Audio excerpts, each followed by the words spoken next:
أين جميل بايك؟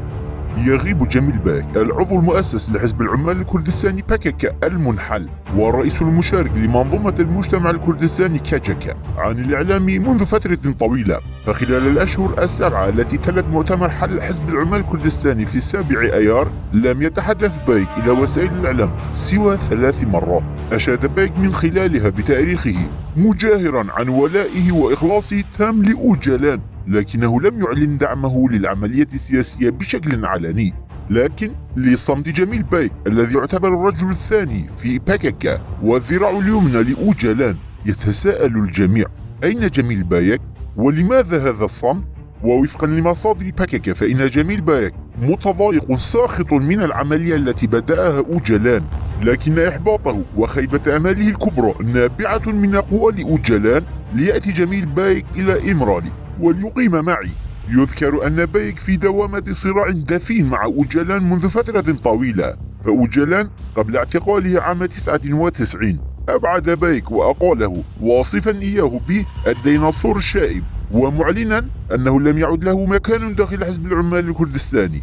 لكن تم اعتقال أوجلان وأسس بايك بين عامي 99 و 2025 أي خلال 26 عاما حزب العمال الكردستاني الخاص به وباكاكا الذي حله أوجلان وفسخه، وفي الحقيقة حزب جميل بايك. وجميل بايك ساخط ناقم للغاية من هذا، لكن بايك يعرف أوجلان جيدا ويعلم جيدا أنه إذا قال شيئا يغضب أوجلان فمصيره الهلاك والتصفية على يد أوجلان دون تردد. لهذا السبب يتقارب من أوجلان بأسلوب سياسي.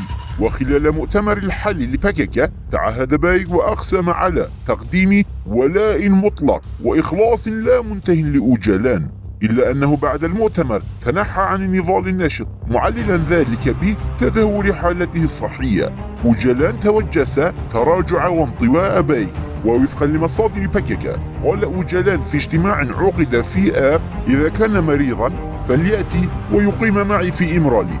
ويقال إنه قال لمن حوله: لقد جن القائد فقد عقله مرة أخرى وانكفأ تماما عن النضال. لم يعد بايك يرغب برؤية أحد وقد استقال نهائيا لأسباب صحية. يعيش بايك الآن في منطقة قرب السليمانية يعرف بذلك البعض، وهو برفقة مجموعة من حراس الأمن وطبيب وإخصائي علاج طبيعي، ويزوره أحيانا ضيوف خواص. كما يقال إن طبيبا قدم من إيران. فيا ترى هل ضيوفه من الأطباء فقط أم أنه يعقد اجتماعات مع جهات وأطراف أخرى؟